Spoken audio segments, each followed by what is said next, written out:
Hey everyone! Today we're going to be making this cute little Findlay wristlet. I made it a crossbody. Instead, it's just a little phone wallet. So cute, super fast. I love it. Hopefully you can see it. I used metal snaps, so it's got the snap pocket in the front that holds a phone probably. And then card slots, 3 of them. In the back here, you also have a pouch that could fit your phone as well. And that's it for this little simple fella. Let's get started. I went ahead and marked the centers of my strap, which I'm going to use a crossbody instead of a wristlet. And I've got a D-ring connector here that's marked in the center.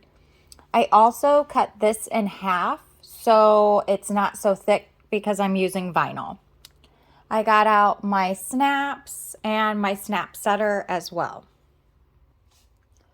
I also added the snap placement markings to my slip pocket, and I also put it on my flap. The slip pocket's on the outside exterior piece, and the flap is on the inside lining piece. We're going to go ahead and start with the flap and sew those two flap pieces right sides together all the way around the 3 sides. All right, we'll go ahead and sew this with a 1/4 inch seam allowance. Because I'm using metal snaps, I just went ahead and poked my holes now, and I trimmed my seam allowance by half. We're going to go ahead and turn this right side out. Oh yeah, and I have my Decaville light adhered already. I skipped the fleece, just used the light on my vinyl and waterproof canvas. So that's all out. We can go ahead and top stitch around those areas we stitched. Leave this opening alone. If you did not insert your stabilizer, you need to do it now. I'm going to install my snaps off screen because it's super loud, but I'm going to just show you real quick. These metal snaps come with 4 different pieces. I always end up messing it up, and then I get it right afterwards. So I usually sacrifice one of these.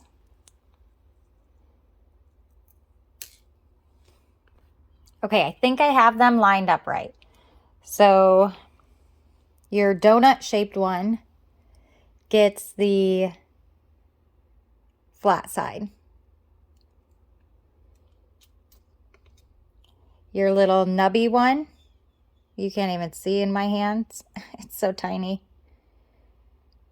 This one gets the other nub that has a whole top. Not a hole in it, a whole top. So you would go ahead and insert your snaps, the flat sides. So it looks like this. And then you'll take your donut sides and put them on. Then you'll use your pointy tool and your, I don't know what this is called. It's a base of some sort. It's got a flat side. You'll use this side this time and then hammer it in there. And then for the other ones, you'll flip it over so it gets the pointy side. You'll put your pointy piece there, your fabric, and then this side. Then you'll use your indented side of your stick, set it on there, and hammer it as well. All right, just because these pieces are already out, I'm gonna go ahead and do them just take that double-sided tape off your D-ring connector. With my vinyl, I did it different. We're just folding it into the center. And that's it. We'll top stitch on both sides. With your fabric, you're going to want to fold this in half one more time because it's going to be bigger. That'll be the same thing with the strap. We're going to fold it into the center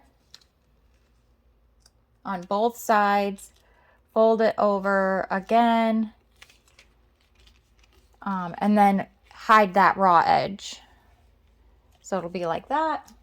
Okay, so we're going to use 1/8 of an inch seam allowance, and I like to use a 5.5 on this vinyl.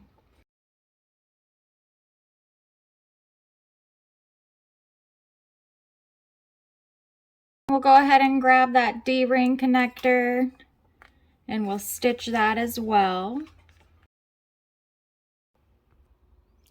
Okay, because I have a crossbody strap, I needed 2 D-ring connectors. I'm just going to slide my D-rings in now.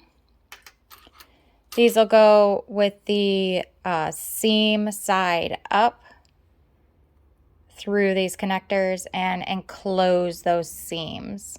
Then with your strap,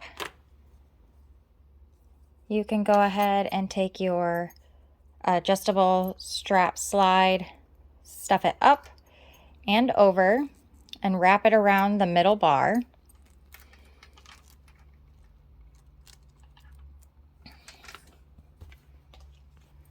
I'll go ahead and punch a hole with my rivet hole puncher. I wrap this over 1 1/4 inches, and my hole is 1/4 inch from the end. I'll insert a rivet and set that soon. And I'll take my swivels and make sure I put those on the right direction. Take the top of my strap, go back through the top, and then back down the bottom.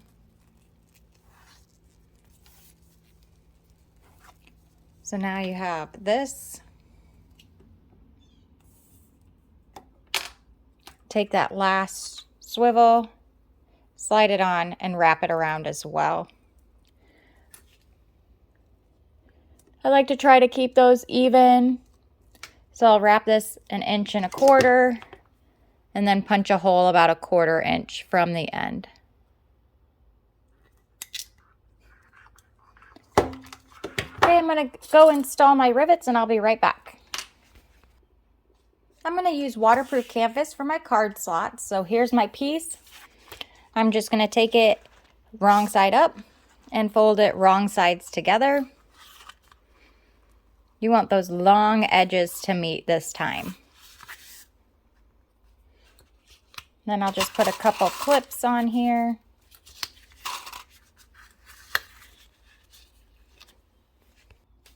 Go ahead and top stitch. I'm going to use 1/8 of an inch seam allowance and a 5.5 stitch length still. All right, go ahead and make your markings on your card slots as indicated in the pattern. Then grab piece B2. But I'm laying this right on top. You should have about 3/4 inch of space from the top. Yep, looks right. Make sure it's all lined up nice and straight. Clip it on, and let's go to the machine. All right, so I'm going to use a 5 stitch length and 1/8 of an inch seam allowance, and I'm going to stitch this on just a little differently. I'm going to come down the side here and get to our first line. Once I'm at the first line, I'm going to pivot and sew up, pivot and sew back down, then continue on. I'm going to sew right on that line of stitching we already made while I go back down.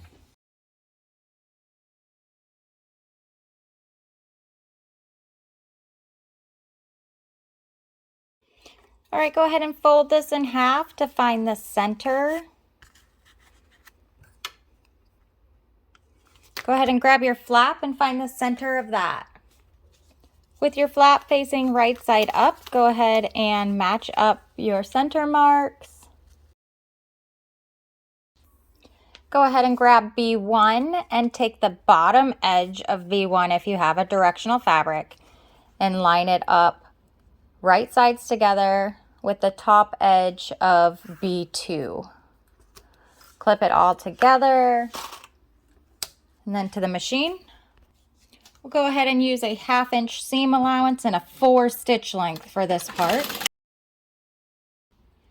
Go ahead and take the flap part and open it all the way up so we can top stitch across this bottom seam. All right, again, I'm using a 5 1/2 and an 1/8 of an inch seam allowance. Go ahead and set those other sides of your snaps as indicated in the pattern. I made sure to put the Decaville heavy scrap on the back side. Go ahead and grab the lining side of that slip pocket, put it right sides together and clip around. Then we're just going to sew across the top edge at a 1/2 inch seam allowance. Go ahead and flip that open, press the lining to the back, and then we're going to top stitch across the top. Go ahead and grab that piece we just completed plus our slip pocket. Lay the waterproof canvas side or the lining side right side down so your pretty side of your fabric, your exterior, is facing up at you. All right, let's baste. I definitely missed a great time to put my name tag, so I'm gonna have to try that somewhere else. All right, I've actually got a number 5 zipper here, and it's 8 inches long, and I've made markings from the end 7 1/2 inches like she says. I'm going to separate it a little bit and fold on that line. So you just pinch those two right sides together and fold it back.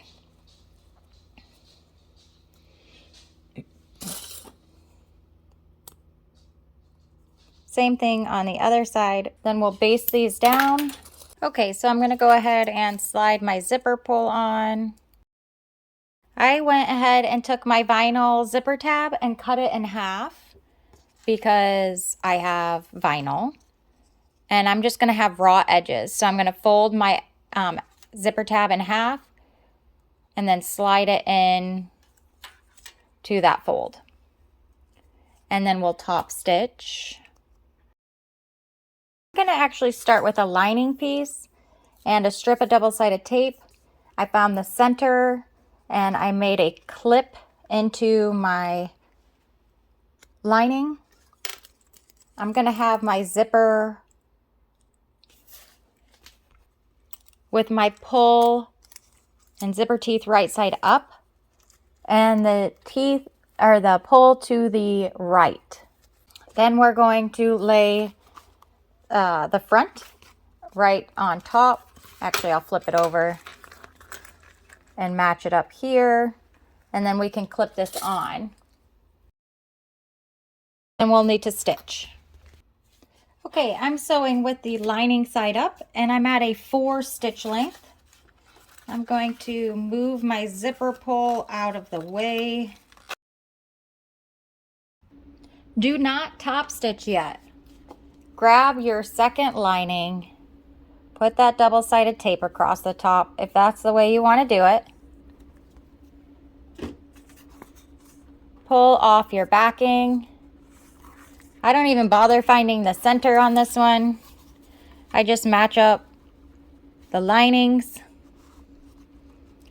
and then pull it down to where the sides meet and the top edges meet. Then we'll stick it down. And then we'll go grab the back, which you could put your name tag here.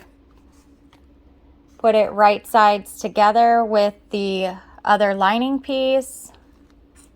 and clip everything in, and then we'll sew it on. Now that both sides are attached, you can open them both up.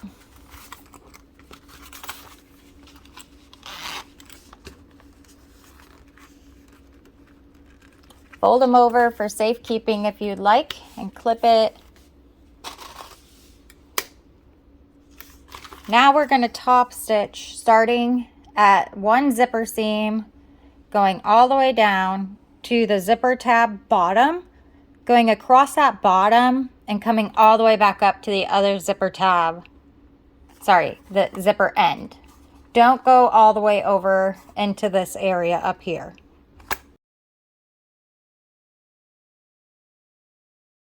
All right, go ahead and unclip your lining from your front and put your D-ring tabs on. I'm going to put them right above my slip pocket. All right, this cutie's almost done. All we have to do now is open our zipper, put our exteriors right sides together. Take this top seams and match those up, making sure to push towards the lining. And then go ahead and clip on the bottom and make a mark on the lining side that's 5 inches wide. All right, I'm gonna go ahead and start stitching at one line we made and the lining side that's 3/4 of an inch seam allowance. Once you get all the way around your curve, start decreasing your seam allowance down to a 1/2 inch. You want to be at a 1/2 inch by the time you get up to your vinyl seam. And then after you get past your vinyl, your exterior seam, go ahead and increase your seam allowance. Then make sure you stop at your line mark you made. Okay, I went ahead and did a second line of stitching all the way around the vinyl side just to secure it, including the edges. I'm going to clip into my waterproof canvas at the markings we made, and then I'm going to trim my seam allowance down to like 1/8 of an inch on the waterproof canvas and seam joining area, and then to like 1/4 of an inch for the vinyl area. I am going to open this and turn it right side out now. All right, she's right side out. Make sure you push all your curves out, and especially that top corner right there. It's very important. After that, we can tuck our lining in at those areas we left tabbed. If you want to put a hang tag in, now's the time to do that as well. And then we'll stitch this shut. I like to use a 5.5 stitch length for this part and 1/8 of an inch seam allowance. All right, let's go ahead and tuck that lining in. And this little cute thing is done.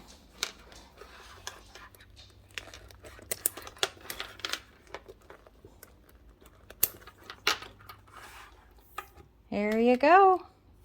Thanks for sewing with me, everyone. If you have any questions, don't hesitate to ask. Drop them below and I'll get back to you as soon as I can. Thanks. Bye.